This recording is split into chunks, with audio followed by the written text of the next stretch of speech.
Hello and welcome to this episode of Bullet Points, where we go deep dive on a subject and we go over the bullet points about that. Today's topic is 308 Winchester, and my name is Jordan. With me is resident gun nerd Gino, and resident gun nerd Gino is going to take you down a gun nerd path on the history of 308. I'll talk a little bit about the background on the 308 Winchester cartridge, which was developed in 1952 by the Winchester Company. And I'm not going to dive too deep because as we were planning out this video, I spent probably 10 minutes getting into ballistics and then the T65 round that the military adapted to and all these different things like that, the different military trials. But basically, Army said, hey, we need a better round that's going to be price point effective, but also still has that knocking power. And Winchester started putting their projects forward and they said, hey, military gets cool stuff, why doesn't the civilian market get it? And that's where 308 Winchester came in. And it has dominated the market in long-range shooting platforms since its conception back in '52. So it's personally one of my favorite cartridges. It's a great round. It's a great round. I do some longer-range shooting things with 308. It's a little more droppy off than, say, 7mm or 6.5 Creedmoors and different rounds like that. But it's in a AR-style platform. There's no round I'd rather have for a heavier set battle rifle type setting. So yeah, we're just diving a little bit into it. You're going to be accurate, anywhere between 700 to 800 yards. You're going to start seeing some accuracy fall-offs from different rounds that you use with 308. You're going to see some high performance though. So if you're hunting or if you're just out target shooting, that's well within a lot of people what they're actually shooting at or trying to shoot for. And then, the more experienced shooters, you can adjust for those different stuff, Borealis, all the Coriolis effects and all that stuff like that. So yeah, and we're going to we carry this LR308 platform, which looks very similar to the AR-10 platform, but there's some differences, and for today's discussion we are going to refer to it as LR308, but oftentimes those are used interchangeably, but most of the time people refer to AR-10, they're actually referring to an LR308. Yeah, connotation versus denotation. The AR-10 refers usually to someone as a 308 AR platform rifle, not specifically to the Armalite 10, which is a very different platform set in which they've got different thread pitches, different compatibility issues. But LR308 is where we live and exist because, as you know, there's no mil spec for the AR-10. Yeah. So the Army did not adapt it like they thought that the AR-15 would be. So a lot of different companies threw their hat into the ring and created a bunch of different variations, and that's why you see stuff like, oh, my PSA AR-10 lower won't work with my Arrow M5 upper receiver groups and stuff like that. And we go, yeah, we know. It's a little complicated, and it does make for a lot of fun science out there, but also some frustrating science. So not that we're giving building advice, but if you're either going to buy or build on this platform, this is just consumer advice.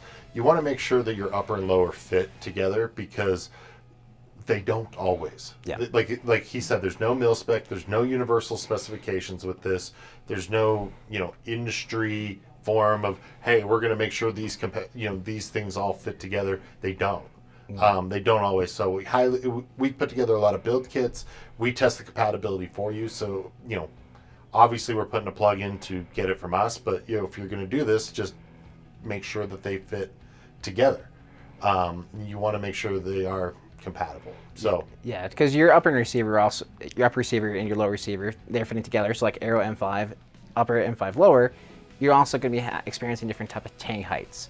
So when it comes to the LR308 platform, most commonly there's low profile and high profile. But I know personally we've carried 4 different tangs, and I think on the market that we could think of, there's at least 8 different tang heights and styles that you can do. So that affects what handguards you're going to be running. It doesn't necessarily affect what barrel and gas system you're using, but it does affect that handguard. And what we mean is, these two right here have the same tang height. It's flush coming across from the handguard to the upper.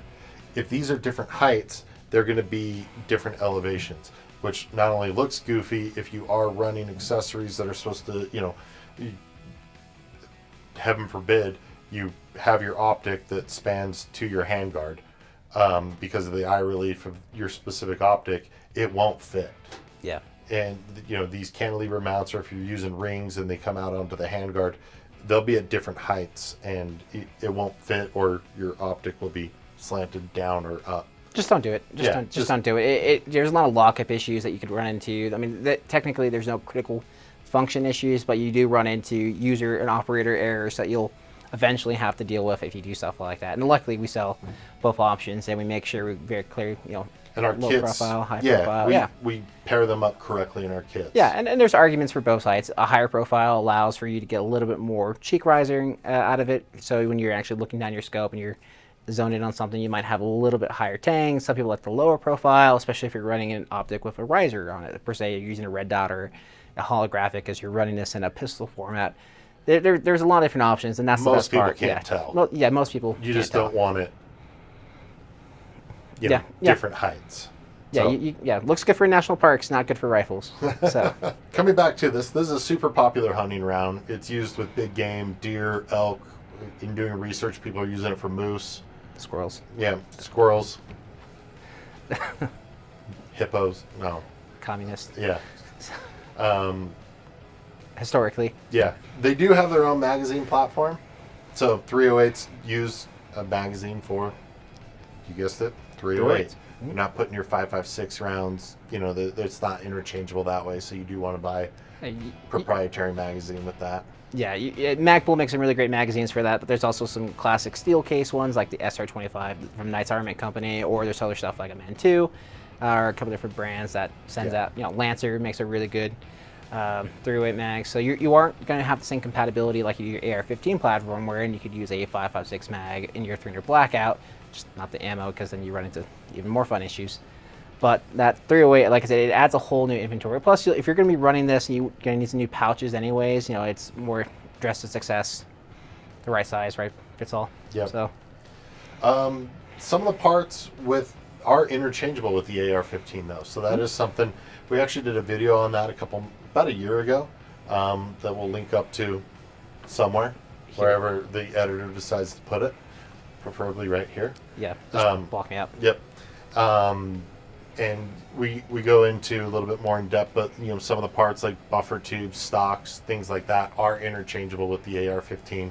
Other parts that look the same but aren't are lower parts kit, buffers, buffer springs, bolt carrier groups are all proprietary. Charging handles. Yeah, charging handles. Different stuff like that. But stuff like your muzzle devices, like if you're running, I keep referring to 300 blackout because most of the barrels that we sell are going to be 5/8 by 24. And most of our 300 blackout are 5/8 by 24. So you're going to be rocking both, on this platform. So if you've got a suppressor that it's 5/8 by 24 adapter to it, and as long as it's 308 compatible, you're going to be able to interchange those here on this platform.